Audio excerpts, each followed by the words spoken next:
Hello दोस्तों। तो आज हम आप सबको बताने वाले हैं BSc first semester practical file physics का। तो देखिए ये पार्ट दूसरा है। पार्ट पहले में हम बताए थे, तो अब ये पार्ट दूसरा है, तो उसके आगे से बताएंगे। तो देखिए एक्सपेरिमेंट चौथा बताना था। तो देखिए चौथा का ऑब्जेक्ट क्या है, टू डिटरमाइन द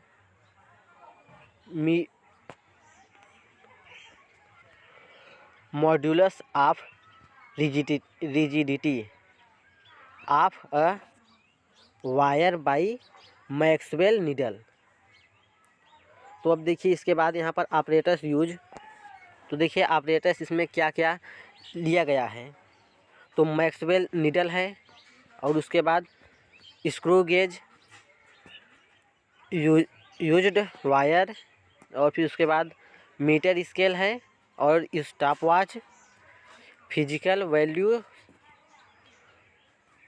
और उसके बाद वेट बॉक्स है। और इसके बाद देखिए फार्मूला क्या यूज किया गया है। यहाँ पे देखिए फार्मूला लिखा गया है जो यूज किया गया है। देखिए फार्मूला है n = 2 पाई l, उसके बाद कोष्टक में m s minus m h, उसके बाद कोष्टक बंद l की पावर 2 अपान r की पावर 4 t2 की पावर 2 माइनस t1 की पावर 2। यह है इसका फार्मूला। तो देखिए जब इसको सॉल्व करेंगे तो किस में आएगा, मीटर प्रति सेकेंड स्क्वायर में आएगा। तो देखिए यहाँ पर ये जो यल है, यल क्या है, the length of the experimental wire है यल जो है, स्मॉल यल जो है। उसके बाद देखिए जो कैपिटल यल है वो है the length of glass tube. ये देखिए क्रॉस ट्यूब है, the length of cross tube. उसके बाद आर है द रेडियस ऑफ वायर का रेडियस है आर। उसके बाद देखिए जो यम एच है वो है the mass of each hollow cylinder. और उसके बाद यम एस जो है वो है the mass of each solid cylinder. और उसके बाद देखिए जो T1 है, T1 क्या है, the time period when solid cylinder and placed in the middle. उसके बाद देखिए T2 भी इसको पढ़ लीजिए। उसके बाद R क्या है, रेडियस ऑफ वायर का रेडियस है जो R है। तो अब देखिए इसके बाद यहाँ पर देखिए ये चित्र बना है।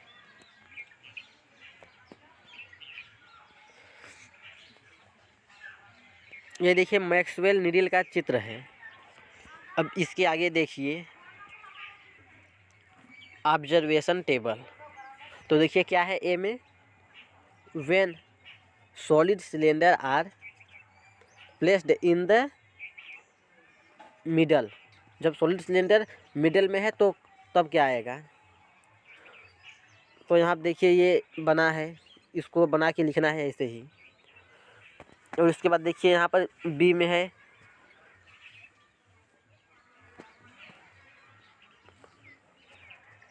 When hollow cylinder are placed in the middle.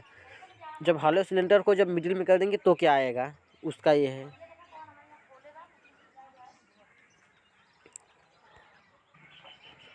उसके बाद देखिए यहाँ पर कैलकुलेशन है। तो अब देखिए जो वैल्यू आया है उस वैल्यू को इस फार्मूला में रख दीजिए तो आ जाएगा।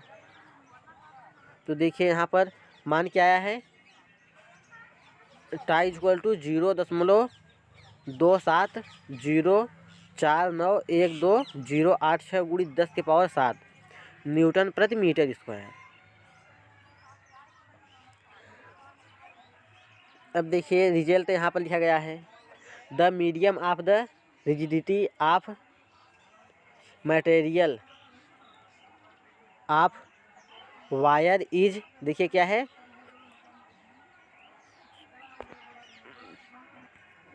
0.2 2704912086 इंटू 10⁻7 न्यूटन प्रति मीटर स्क्वायर। अब देखिए इसके बाद प्रोसीजर। तो देखिए प्रोसीजर में जो लिखा है इसको भी लिखते हैं। तो क्या है, पहला क्या है देखिए प्रोसीजर में, the wire should be fairly then and length. उसके बाद दूसरा है it should be free from the kinks. तो देखिए इसको लिखते हैं, प्रोसीजर को लिख लीजिए। अगर एक्सपेरिमेंट यही है तो इसको लिख सकते हैं सेम। तो अब देखिए इसके बाद एक्सपेरिमेंट नंबर 5वां।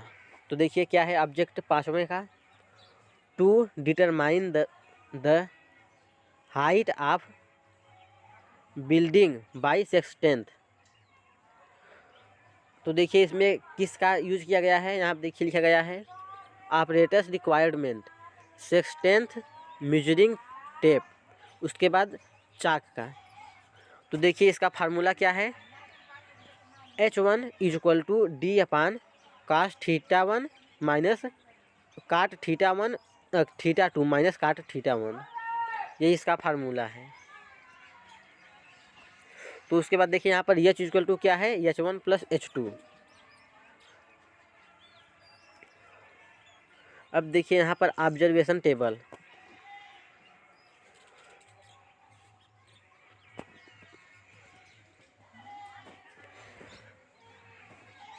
अब देखिए यहाँ पर ये दूसरा है, जब डिस्टेंस 2 मीटर ले लिए हैं तब। वो देखिए जो ऊपर था वो 1 मीटर डिस्टेंस था और ये 2 मीटर है डिस्टेंस।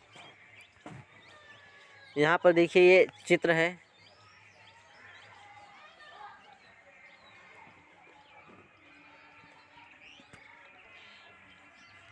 ये देखिए कैलकुलेशन फॉर टेबल 1। इसका मतलब टेबल पहले का ये कैलकुलेशन है जो यहाँ पर करा गया है। तो देखिए पहले का कैलकुलेशन कितना आया, H1 = 9.1 मीटर।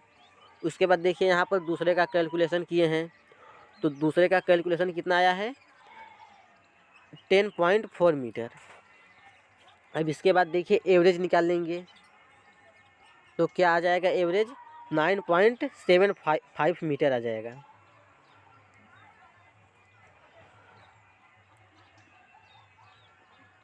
अब देखिए ऐसे ही H2 कितना आया है, 1.47 मीटर आया है। तो इन दोनों को जोड़ लीजिए तो H = कितना हो जाएगा, 11.22 मीटर। ये देखिए सेक्सटेंथ का था।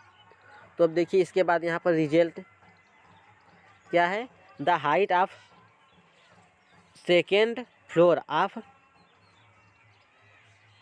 Building is 11.22 meter. अब देखिए इसके बाद प्रिकॉशंस लिखेंगे, तो यहाँ प्रिकॉशंस देखिए 4 ठो लिखा गया है। तो देखिए क्या लिखा गया है, the scale should be vertical. उसके बाद दूसरा क्या है, ऐसे ही मतलब लिखना है, जो जो लिखा गया है प्रोसीजर भी लिखेंगे। तो अब देखिए इसके बाद अगला experiment, to determine the Poisson's ratio of rubber tube by using rubber tube. तो देखिए इसमें क्या यूज़ किया गया है, ऑपरेटर्स यूज में रबर ट्यूब, उसके बाद मीटर स्केल है, फिर उसके बाद वर्नियर कैलिपर्स। तो अब देखिए इसमें फार्मूला क्या लगा है, देखिए ये क्या है, रो =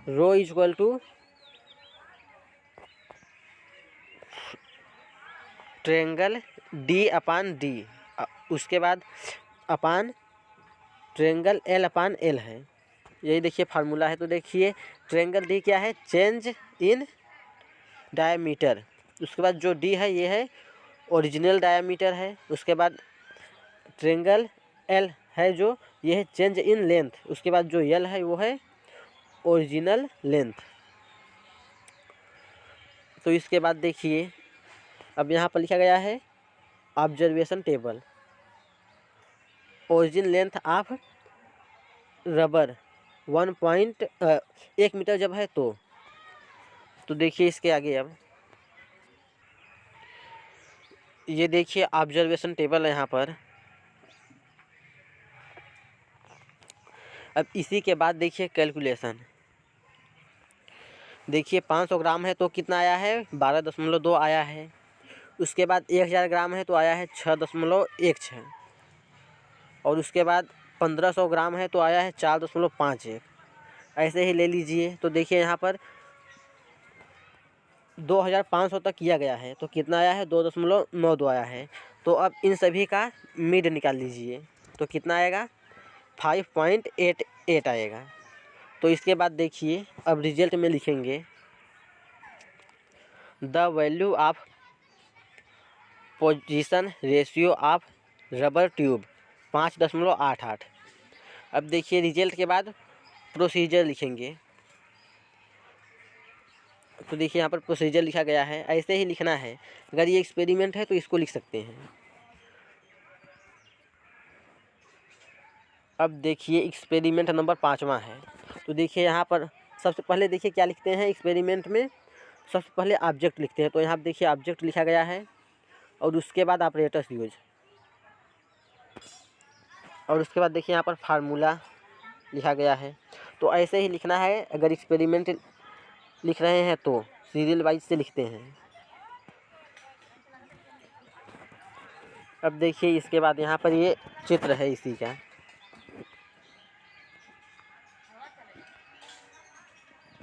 यहाँ तक देखिए चित्र है।